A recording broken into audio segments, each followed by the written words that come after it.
कोई तो जंजीरों से बंधा हुआ आया था, लेकिन आजाद होके जाने वाला। और जब तुम्हारी जिंदगी उसके हाथों में है तो वो महफूज है, वो सुरक्षित है। तुम्हारा भविष्य उसके हाथों में है और नर्क का कोई दुष्टात्मा तुमको छेड़ नहीं सकता। अगर तुमको खुदा से मुलाकात करनी है तो तुमको कुछ जंजीरों को तोड़ के बाहर निकलना हो।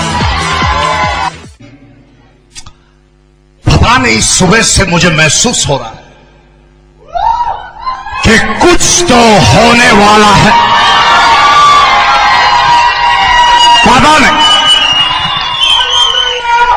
पता नहीं क्या होने वाला है, पता नहीं कैसे होने वाला है, लेकिन इतना जरूर पता है कि कुछ तो होने वाला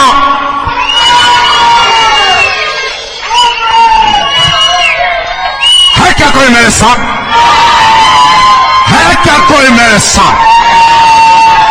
मैं नहीं जानता, लेकिन मैं इतना जरूर जानता हूं कि कोई तो यहां आया है अपनी किस्मत को बदल के जाने वाला, क्योंकि कुछ तो होने वाला है आज की शाम इस हॉल के अंदर। मैं नहीं जानता कैसे, मैं नहीं जानता किसके साथ, लेकिन कोई तो है यहां जो बोलो मेरे साथ, मेरे साथ। अपने पड़ोसी को हिला के बोलो मेरे साथ। कुछ तो होने वाला है तुम्हारे साथ। मैं नहीं जानता आज तक क्या हुआ है, मैं ये भी नहीं जानता आज के पहले क्या हुआ है, लेकिन मैं इतना जरूर जानता हूं कि आज क्या होने वाला।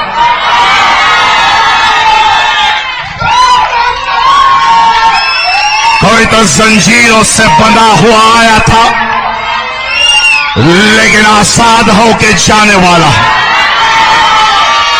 कोई तो स्ट्रेचर पे लेट के आया था, लेकिन भाग के घर जाने वाला। कोई तो व्हील चेयर पे आया था, लेकिन दौड़ के वापस जाए। कोई तो मरा हुआ आया था, लेकिन जीवित होके वापस। किसी के तो सपने मर गए थे। आओ क्या मैदान में? अभी मैंने पूछा आओ क्या मैदान? किसी के तो सपने मर गए थे, किसी की तो आशाएं मर गई थी, किसी की तो उमंगें मर गई थी, और किसी का तो विश्वास मरने ही वाला था। लेकिन आज की शाम तुम्हारी जिंदगी का नया जन्म होने वाला है। क्या कोई मेरे साथ है? क्या कोई मेरे साथ? किसी के साथ तो कुछ तो हो गया। कोई तो बोलो मेरे साथ, मेरे साथ, मेरे साथ। बोल बोल बोल मेरे साथ, मेरे साथ।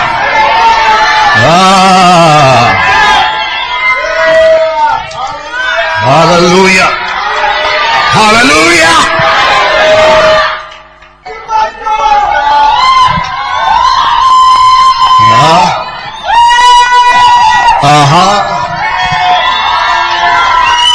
मैंने दो चीजें बोली थी, एक बोला बैठो और उसके बाद बोला चुपचाप।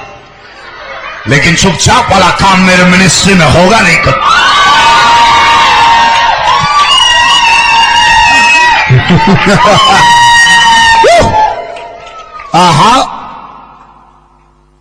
कितने से जानते हैं कि तुम्हारा परमेश्वर जिंदा है? और अगर तुम्हारा खुदा जिंदा है तो तुम्हें मरने की जरूरत नहीं है। कितने लोग ये जानते हैं कि तुम्हारा बादशाह राजाओं का राजा है? मैंने तुमको पहले भी बताया था कि वो राजाओं का राजा है। इसलिए किसी ने तो बोला साकिनाका का राजा है और किसी ने तो बोला कुरला का राजा है, लेकिन मैं बताने आया हूं वो राजाओं का।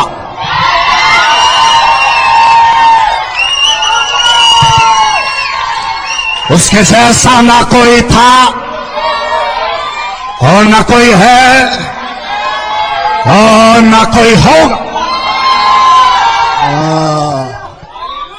Hallelujah, praise the Lord. बैठ जाओ, मैं सिर्फ बातें कर रहा था तुमसे, तुम खामखा चिल्ला रहे हो, फिजूल की मस्ती हो रही, फिजूल मस्ती हो रही है।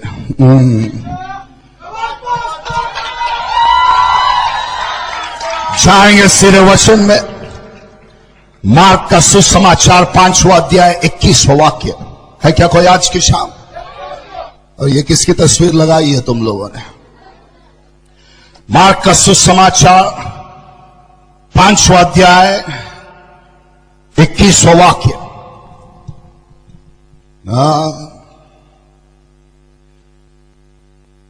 जब यीशु फिर नाव से पार गया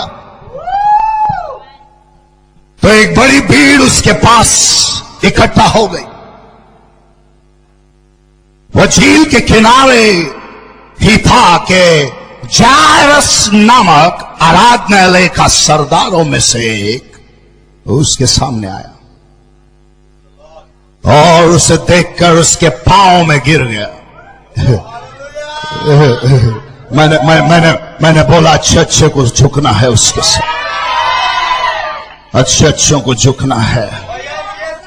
उसके पांव पर गिरा और यह कहकर उससे बहुत विनती की कि मेरी छोटी सी बेटी मरने वाली है, पर तू आकर उस पर हाथ रख, तू आकर उस पर हाथ रख के वो चंगी होकर जीवित रहे। कोई तो बोलो प्रभु मेरे परिवार पे हाथ रख, ताकि आपका परिवार जीवित रहे। मैं एक चीज तुमसे कहने आया हूं इस 2012 में। श्राप तुम्हारे घर का एड्रेस भूल गया है और बीमारी तुम्हारे घर का एड्रेस भूल गई है और डॉक्टरों के साथ तुम्हारा अपॉइंटमेंट कैंसिल हो चुका है। आज के बाद तुम्हारे घर में दवाइयां नहीं, लेकिन प्रभु का आशीष रहेगा। है क्या कोई मेरे साथ? है क्या कोई यहां पे? उस पे हाथ रख के वो चंगी होकर जीवित रहे। तब वो उसके साथ चला। किसके साथ चला? किसके साथ चला? तब वो उसके साथ चला और बड़ी भीड़ उसके पीछे हो गई, यहां तक के लोग उस पर गिरे पड़ रहे थे। इतनी भीड़ उसके पीछे थी। कहां जा रहा है वो? जायरस के घर पे। क्यों जा रहा है वो? उसकी बेटी बीमार है। लेकिन 25वें वाक्य में लिखा है अचानक से एक स्त्री वहां पे थी जिसको 12 वर्ष से, कितने सालों से? 12 वर्षों से लहू बहने का रोग था। Bleeding problem.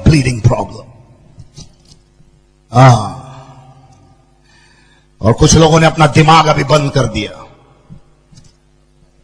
दिमाग इसलिए बंद कर दिया क्योंकि वो लोग वचन में ग्रेजुएट हो चुके हैं और उन लोग सोच रहे हैं कि ये वचन हमने बहुत बार सुना है, हमारे चर्च में सुना है, हमने यहां सुना है, वहां सुना है। आज सुन, पता चलेगा वचन क्या हो। 12 वर्षों से लहू बहने का रोग था उसने बहुत वेदों से बड़ा दुख उठाया, बहुत डॉक्टरों के पास गई और अपना सब माल व्यर्थ करने पर भी उसे कुछ लाभ ना हुआ। डॉक्टरों के पास गई, अस्पतालों में गई, एक्सरे निकाले, ब्लड टेस्ट किया, लेकिन पैसा खर्चा हुआ, लेकिन फायदा एक पैसे का नहीं हुआ। परंतु फिर भी रोगी थी। वो यीशु की चर्चा सुनकर भीड़ में उसके पीछे से आई। कोई तो बोलो पीछे से आई। और उसके वस्त्र को उसने छू लिया। वस्त्र को छू लिया। यीशु को भी नहीं छुआ, सिर्फ उसके वस्त्रों में इतनी सामर्थ्य, क्योंकि वो अपने आप से कहती थी कि यदि मैं उसके वस्त्र को ही छू लूंगी तो मैं चंगी हो जाऊंगी। और तुरंत उसका लहू बहना बंद हो गया और अपनी देह में जान लिया कि वो बीमारी से अच्छी हो गई है। यीशु ने तुरंत अपने में जान लिया कि मुझ में से सामर्थ निकली है और भीड़ में पीछे फिर कर पूछा, मेरे वस्त्र को किसने छुआ? उसके चेलों ने उससे कहा, तो देखता है कि भीड़ तुझ पर गिरी पड़ी है और तू कहता है कि किसने मुझे छुआ? हाँ, किसने मुझे छुआ? तब उसने उसे देखने के लिए जिससे कि काम किया था चारों ओर दृष्टि की। तब वह स्त्री यह जानकर कि मेरी कैसी भलाई हुई है, डरती हुई और कांपती हुई गवाही देने के लिए आगे चली आई। और उसके बाद की कहानी ऐसी है, उसके बाद की कहानी ऐसी है जैसे वो औरत सामने आई अपनी साक्षी और गवाही देने के लिए। अचानक से जायरस के घर से कुछ लोग आए और उन लोगों ने कहा, अभी प्रभु को घर में बुलाने की जरूरत नहीं है क्योंकि तुम्हारी बेटी मर चुकी है। अब इनको बुलाने का कोई फायदा नहीं है। बेवकूफों को पता नहीं था कि वो लाश के अंदर जान भी फूंक सकता है। उनको सिर्फ ऐसा लगा कि वो रोगियों को ठीक कर सकता है। कुछ लोग अभी तक यही सोच रहे हैं कि प्रभु सिर्फ ठंडी बुखार ठीक कर सकता है, जरा सा जुकाम ठीक कर सकता है क्या कोई मेरे साथ? और वचन में लिखा है, पढ़ो पढ़ो, वचन में लिखा है, यीशु ने उनकी बातों को अनसुना किया। यीशु ने उनकी बातों को अनसुना किया। सब लोगों की बातें सुनने के लिए नहीं होती है। कुछ बेवकूफों की बातों को अगर तुम अनसुना करोगे तो ही तुम अपनी मंजिल पे पहुंच पाओगे। क्योंकि कुछ लोग हमेशा आएंगे और तुमको पूछेंगे, इतना बड़ा दर्शन पूरा कैसे होगा? तुमने इतने बड़े सपने देखे हैं और तुम्हारे पास तो कुछ नहीं है। तुम इतना बड़ा बिजनेस बनाना चाहते हो, इतनी बड़ी मिनिस्ट्री बनाना चाहते हो, लेकिन तुम्हारी जेब में चवन्नी नहीं है। ये कैसे होगा? लेकिन उसको बोल, मेरा प्रभु ऐसा है कि किसी के टिफिन में 5 रोटियां और 2 मछलियां और वो 5 रोटियां और 2 मछलियों को लेके सैंडविच बना करके इतना खाना खिला सकता है जितना कोई केटरिंग वाले को भी कम पड़ना चाहिए। तुम नहीं जानते मेरे खुदा को, इसलिए कुछ लोगों की बातों को अगर ना ही सुने तो अच्छा है। क्योंकि जब तुम उनके साथ अपना दर्शन बांटोगे वो समझ नहीं पाएंगे और बोलेंगे, ए गब्बस, तू गब्बस, तुझ्यासाठी नाही है गब्बस, तू गब्बस। उन लोगों के सामने भैरे की एक्टिंग करने का।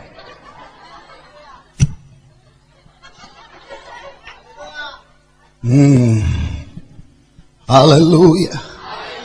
अगर कुछ सालों पहले अगर मैंने किसी बेवकूफों की बातें सुनी होती तो ये मिनिस्ट्री कभी बनी नहीं होती और तुम यहां मेरे सामने बैठे नहीं होते आज इस वचन को सुनते हुए।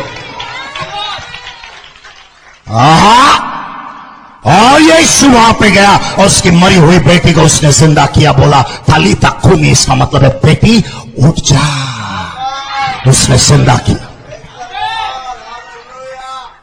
और आज के मेरे विषय का नाम है, तुम समझ नहीं पाओगे पहले, लेकिन जैसे मैं प्रचार में आगे बढ़ूंगा तुम समझ पाओगे मैं क्या कहना क्या चाह रहा हूं। आज में मेरे विषय का नाम है बेनाम को एक नाम।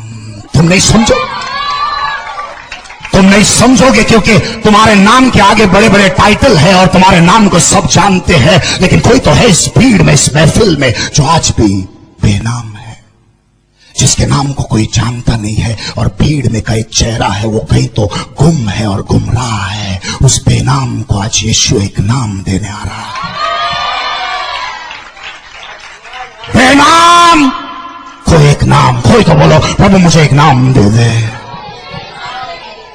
कुछ लोगों का नाम इतना बड़ा हो चुका है कि उनको यीशु नाम बहुत छोटा लग रहा है, लेकिन तुम नहीं जानते मेरे खुदा को। मेरा खुदा एक बहुत बड़ा खुदा है। हाँ, वो बहुत बड़ा खुदा है। मैंने बोला अच्छा है वो अपना जन्मदिन नहीं मनाता स्वर्ग में। मैंने पहले भी बोला अच्छा है मेरा प्रभु स्वर्ग में जन्मदिन नहीं मनाता, क्योंकि अगर वो जन्मदिन मनाने लगे और केक के ऊपर के कैंडल फूकने लगे तो सूरज बुझ जाएगा। अच्छा है वो आसमान की चादर झटके तो तारे नीचे गिर जाएंगे। तुम नहीं जानते। और मैंने तुमसे ये भी कहा कभी कभी वो तारों को और चांद और सूरज को लेके कैरम बोर्ड खेलता है स्वर्ग में। और तुम पूछते हो तारे गिरते कैसे, वो तो प्रभु ने शॉट मारा था। है क्या कोई मेरे से? तुम नहीं जानते मेरे खुदा को। हाँ, है क्या कोई? है क्या? उसके पलक झपकते ही आंधी थम जाती है, उसके कदमों के आहट से तूफान उसके सामने शांत हो जाता है। इसलिए तुम नहीं जानते जब यीशु उस नाव में सोया था तब तक तो आंधियां और ऐसे लहरें उड़ रही थी, बहुत उड़ रही थी, लेकिन जैसे यीशु उठा और उसने बोला चुप, लहरें उसके सामने नमन करने लगी।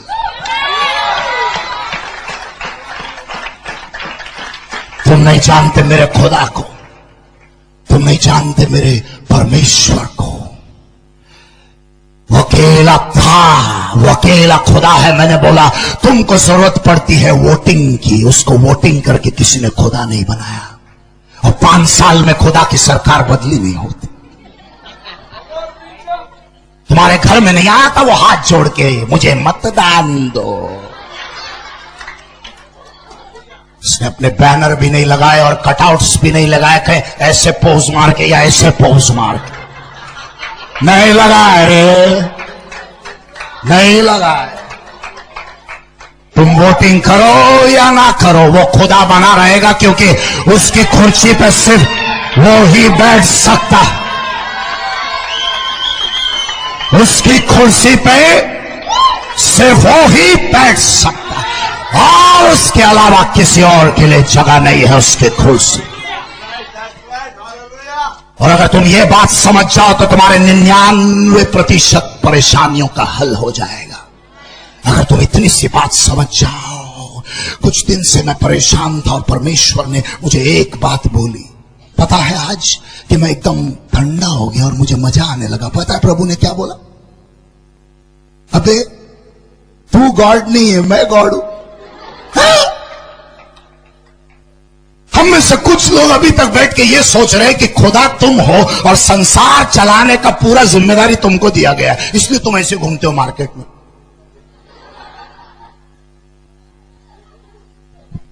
काय झालं नाही? आता युरोपमध्ये पाऊस द्यायचा आहे मला, ऑस्ट्रेलियामध्ये स्नो टाकायचा है। मी देव आहे ना?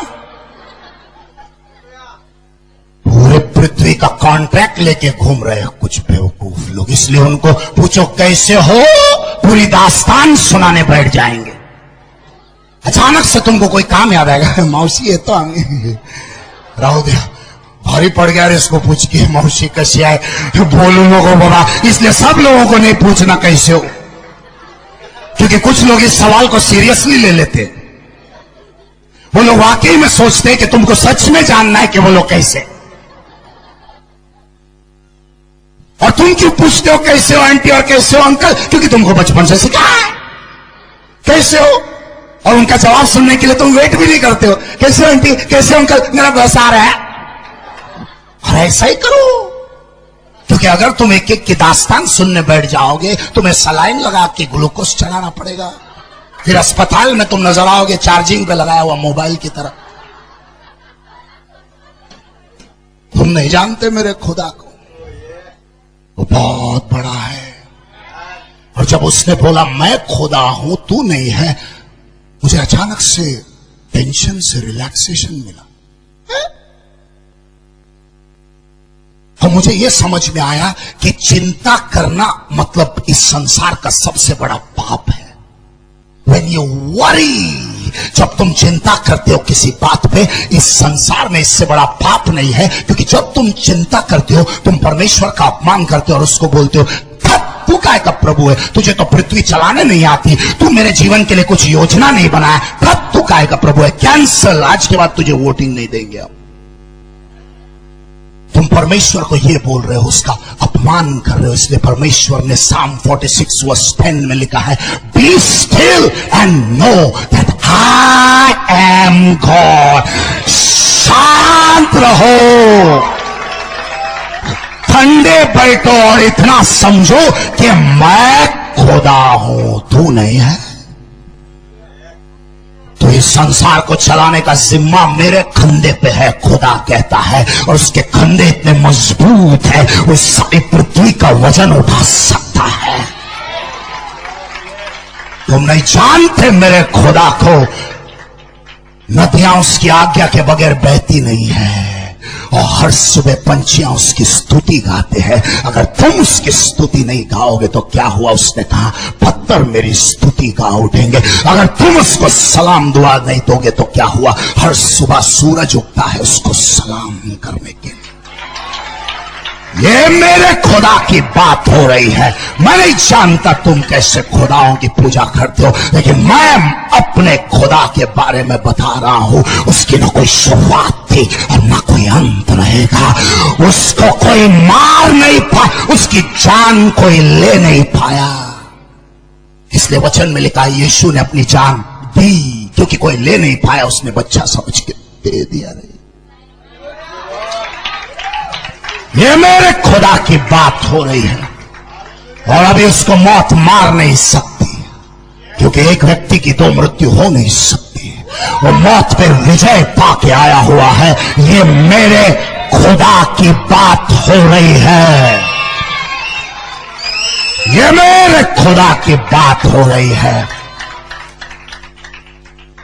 जब वो चलता है और समुंदर सामने है और उसको रास्ता बनाना है और वैसे फूंक मारता है तो लाल समुंदर दो भाग होता है और बीच से सूखा रास्ता निकलता है। ये मेरे खुदा की बात हो रही है। मैं नहीं जानता तुम्हारे सामने कितनी कठिन परिस्थिति है, लेकिन मेरा खुदा इसे फूंक मार देना तो बीच क्या हो रहा है?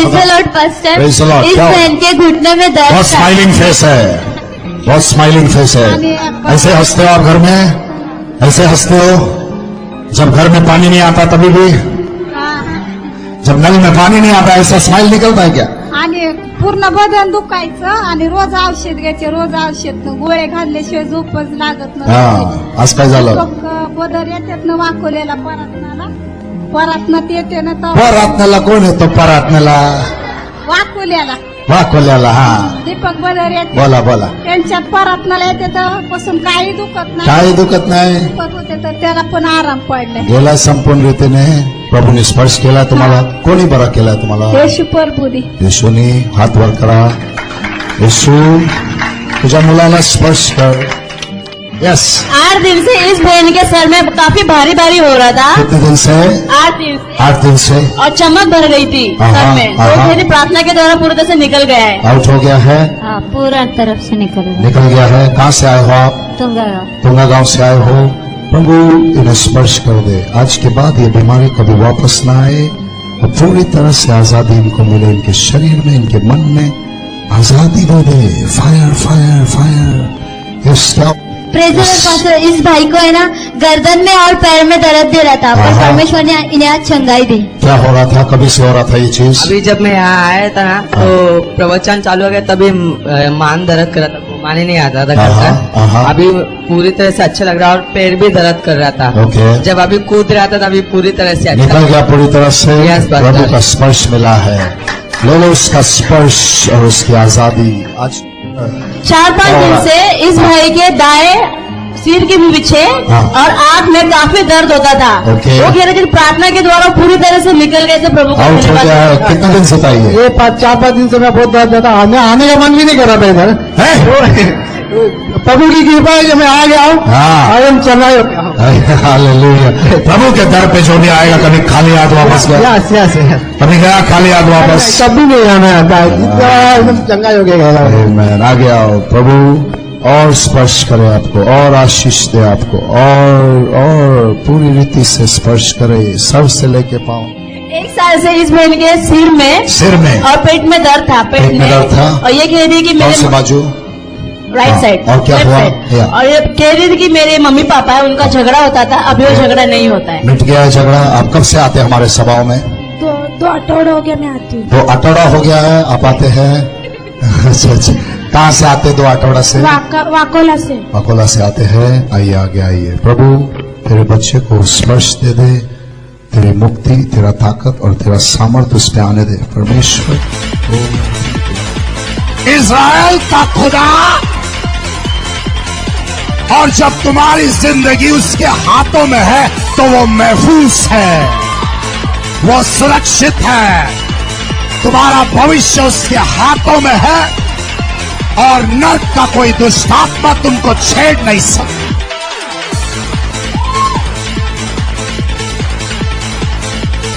और अगर नर्क के किसी दुष्टात्मा ने तुमको छेड़ने की कोशिश की, उसको बोलना चाहिए को नाम मैं नहीं जानता तुम्हारे सामने कितनी कठिन परिस्थिति है, लेकिन मेरा खुदा इसे फूंक मार देना तो बीच से एक रास्ता निकल आएगा। तो मुझे ये समझ में आया कि चिंता करना मतलब इस संसार का सबसे बड़ा पाप है। ऐसे चुटकी बजा के, ऐसे चुटकी बजा के तुम्हारी किस्मत बदल सकता है। एक फोन कॉल आएगा तुम्हारी किस्मत बदलने के लिए।